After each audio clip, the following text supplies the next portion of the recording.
Как ви хванаха в крачка на последния трак. Така, уважаемо жури, може би трябва да се върнете при оценките, за да дадем нашите оценки за танцорите в възрастова група от 8 до 14 години за Дайчовото хоро. Така, сега започваме по реда, по който представихме номерата, нали така?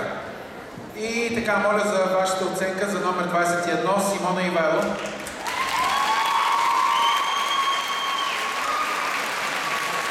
Така, чудесно, за да можем да направим това представяне, моля всички състезатели отстъпете 3 крачки назад.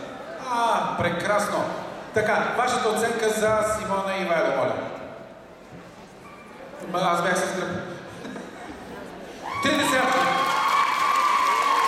Така, с номер 4, Анелия Максимилиан. 9, 9, 10. С номер 5, Габриела и Кристиян. 9, 9, 10. С номер 20, Надежда и Теодор. 9, 9, 10. С 10, София и Мартин. 10, 10, 9.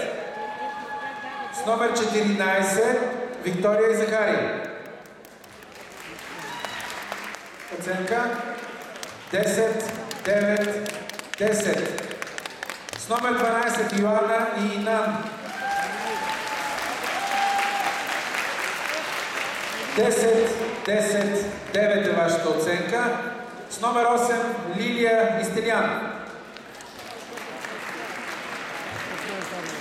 Моля, гласувайте. 8, 9, 9. И сега, с номер 9, Кристиян и Даяна. Не, пак ли объркахме? Така, с номер 9, това е Кристиян, нали? Така, но моля вашата